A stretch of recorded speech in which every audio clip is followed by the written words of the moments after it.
Not every day you get the chance to grant someone's last wish, their dying deathbed wish.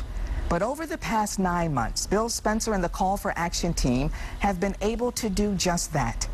It all started with a brave young girl battling a killer disease, but it ended just a few weeks ago, just exactly the way Megan Parsons wanted it to. As a teenage girl, Megan Parsons of Waterford was breathtakingly beautiful, wild about basketball, and always more interested in other people's problems other than her own. I loved everything about Megan. She's going through the worst thing that anybody could go through in their teenage lives when they should be out having fun with their friends and doing everything, and she had a smile on her face. But ever since she was 14, Megan had been battling a deadly disease. And by last October, when we first met her, she was too weak to even open her eyes. She couldn't walk or stand. She couldn't talk to us. Doctors said she was within weeks of dying from a rare muscular condition called Machado-Joseph's disease. But she had one final wish.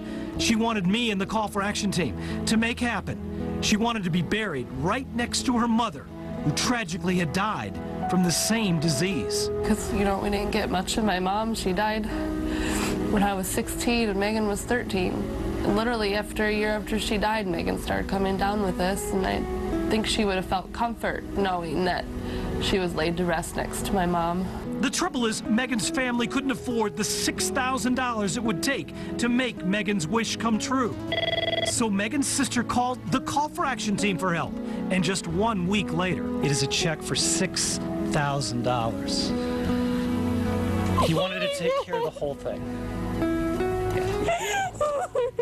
That was last November, and over the next 9 months, Megan proved all of the doctors completely wrong. She fought that disease like a warrior. Made it for her 24th birthday, and we threw her a huge party, and that was fun. And then, several weeks ago, Megan decided she'd fought long enough and simply waved goodbye to her sister.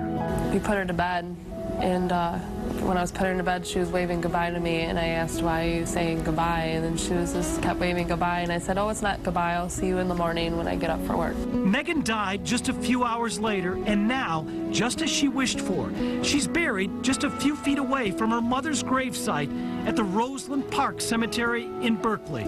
Her final wish fulfilled, her family forever grateful for that one last gift. And Megan died right after her 24th birthday, but she did learn that we had granted her last wish. She knew that she'd be buried right next to her mother, Jane, and now together, they are together forever. We hope in a much kinder place. That's the warmest, heart-filling, saddest story I've heard in my life. God bless you and the Call for Action team. I've been following and praying for Megan. Thank you, sweetie. Now her prayers have been answered. Yeah.